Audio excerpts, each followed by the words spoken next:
मुखाग्नि के लिए आइए।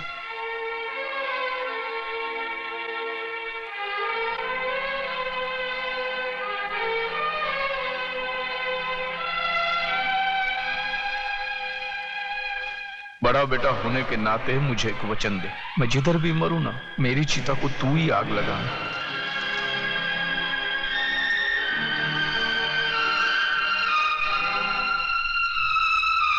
प्रताप,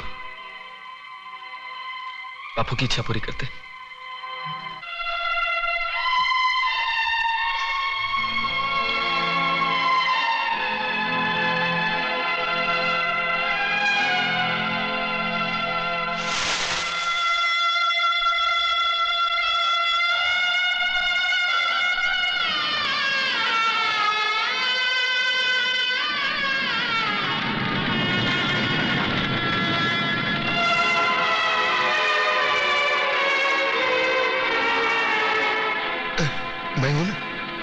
मैं हूं ना।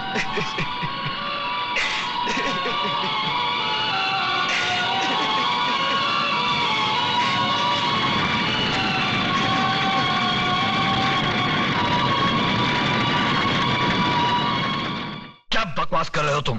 तुम्हारे बाप का खूनी और मैं? हाँ, तुम्हारी वजह से मेरे बापू की जान गई। बापू ने मुझे जो कुछ भी बताया था वो कानून के सामने तुम्हें गुनहगार साबित करने के लिए भले काफी ना हो, लेकिन मेरी आंखें खोलने के लिए काफी है। आज से वो सारे रिश्ते खत्म हो गए जो पैसे की लालच में तुमने हमसे जोड़े थे। ठहरो तुम।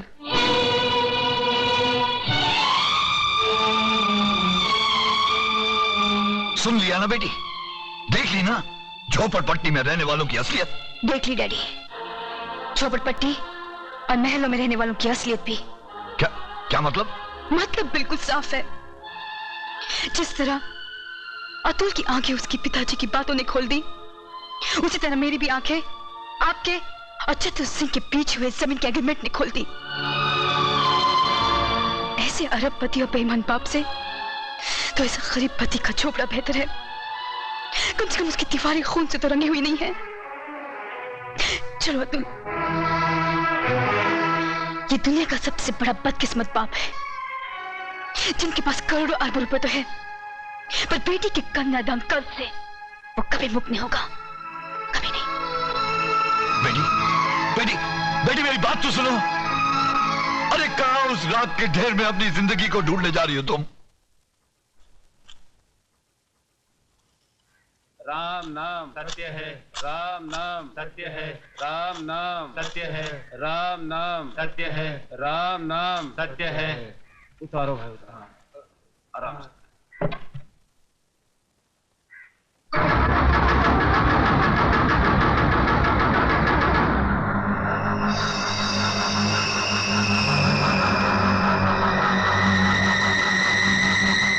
प्रताप, क्या है? ये वही आदमी जो उस दिन बापू से मिलने आया था।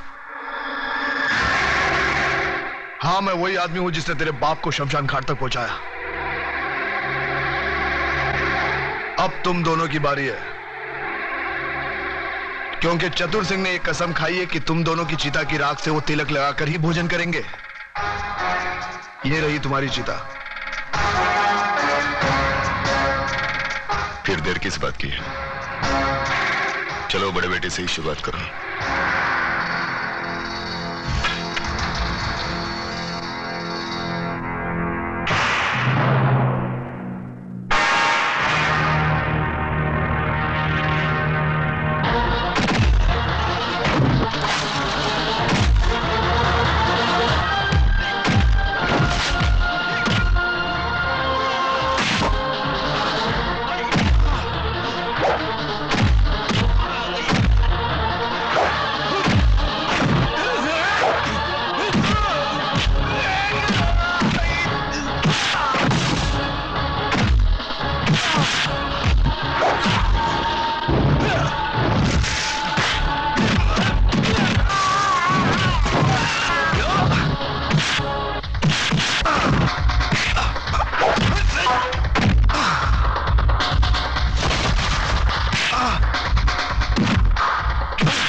घबराते क्यों हो देशमुख?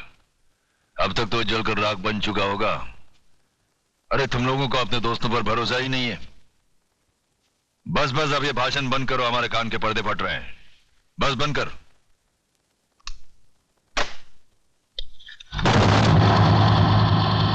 रामदीन, कौन बोल रहा है? चिल्ला मत और मेरी बात अच्छी तरह से अपने भेजे में उतार ले। तूने मेरी राख मंगवाई थी टीका लगाने के लिए, मैंने तेरे भड़वों की राख भेजी है, पूरे बदन को लगा ले। ठंडा कर, अपना भेजा ठंडा कर। चतुर सिंह के आदमियों की चिता जलाना तुम जैसे पागलों की बस की बात नहीं है। ठंडा कर। यकीन नहीं आता तो उस राख को मसल कर देख, तेरे पालतू कुत्ते की निशानियां उसमें मौजूद है।